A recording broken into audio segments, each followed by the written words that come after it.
Is what's your favorite remake? Friday the 13th? Ah, oh, oh.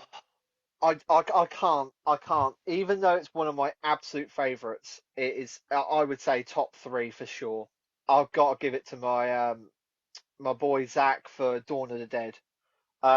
Controversially, I love and I want to state this for the record, where it's like I love George Romero. I love his zombie movies, but Dawn of the Dead is my least favorite of his ones.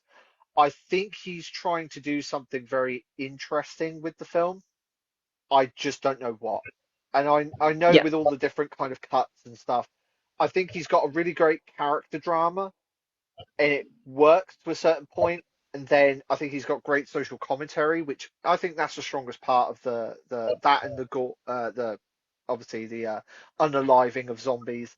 Um, I don't think for me as a whole it meshes well together. Whereas I like what Zach did, which is it's what remakes should do is you take the core concept and you readapt it. You make it your own.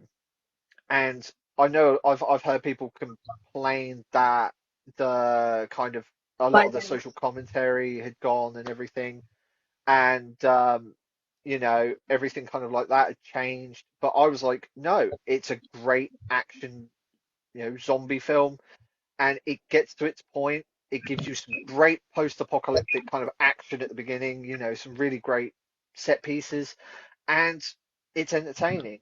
And it doesn't try to be what George Romero can do or can be. It tries to be its own thing, and that's what I respect about it. But yourself? Dawn of the Dead actually introduced me to Richard Cheese's music. Oh, He's doing like his jazz yeah, version of Down with the Sickness. I love it so yeah, much. yeah. Have I you heard? actually really go Oh, sorry. I was go on. going to say, have you heard his version of Closer from Nine Inch Nails? Yes. Yes. I've actually got like I I think like my friend of mine gave like a whole album of his stuff. It's so good. oh, yeah. Oh, But it's fantastic. I'd probably have to say the Texas Chainsaw Massacre. That's really up there for me.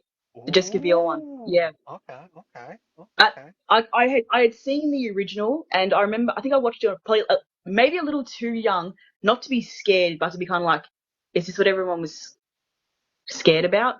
I think when I'm I watched it when I was older, I could appreciate some things a bit more. And it's just really funny to think for a movie like that with that name and that reputation, there's like very very minimal red stuff in it. And if you Yeah. listen to the commentary for it, you actually have someone was saying that while Gunnar Hansen's got his chainsaw and is, saying hello to Franklin, that Toby Hooper's next to him just flicking red stuff out of a cup onto his face. Is just imagine just doing that. Just seems really funny. But yeah, no, Yeah. that was the most Australian thing I've said so far the year now. Um, it was picking up the hitchhiker and just where she took the gun out of. I was like, whoa, whoa, whoa, whoa, what the hell's going on, kind of thing. But Yeah. it just got more and more intense.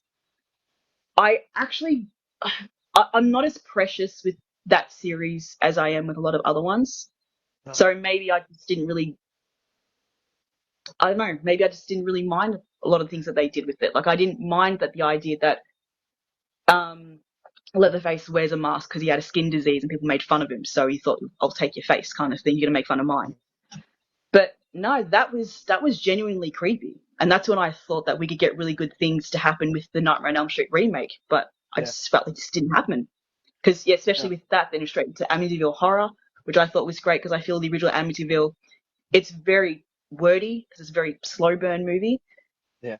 But we lost it with Nightmare on Elm Street. But yeah, definitely Texas Chainsaw Massacre is up there for me. And maybe even House on Haunted Hill as well. The first Yeah. of the Dark Castle adventures. Yeah. It was weird. I actually really appreciated Jeffrey Rush's little homage he had to Vincent Price with trying to look like him and Yeah. everything like that. And just, no, I actually quite enjoyed it. I enjoyed it a lot more than I thought I would. And it still gets a viewing every October. So it will, any time of the year, I'll watch, same from October. But no, it definitely comes out. I don't know. October, it tends to be just one of the regular ones I watch. It Yeah. happens all the time. And the No. sequel, not too bad, to be honest. They actually go back to the same building. It actually looks pretty much identical, so they've done a pretty good job recreating the set. Yeah. But no, So, I agree with you. I agree with you. I was gonna say I agree with you on Texas and House on Haunted Hill. Two great like remakes on that one. Yeah. favorite horror director. I'm pretty much already answered mine. Yeah. No, you're fine. And I think this one's tough. Because again, I think a lot of like my favorite horror film ever isn't made by someone who makes horror movies. Um, so it's I just kind of I'm sorry, I'm glancing over now, but I think it would have to be David Cronenberg. I think what he does with the body, and again that social kind of commentary about us as a society moving forward in our bodies. Like I recently well watched that Crimes of the Future, his newest one, and it's superb. Like it's not really a horror movie, but it gets to kind of horror-ish elements, and it's fantastic. Like I and like Videodrome, Scanners, Yeah. Brood, like what he talks about in those movies, just like it's my bag basically. But Yeah, Wes Craven. I was going to say I obviously, admired yeah. him for having the ability to be able to scare me, and Mm, just some of his films, they're a little bit cheesy, but they're chances that he took, and for myself, I found a lot of them worked. no, And it's it's all good. just, you know, even with as I said, going into like different genres, going into thriller as opposed to just being purely horror, I find they Mm. all worked for me.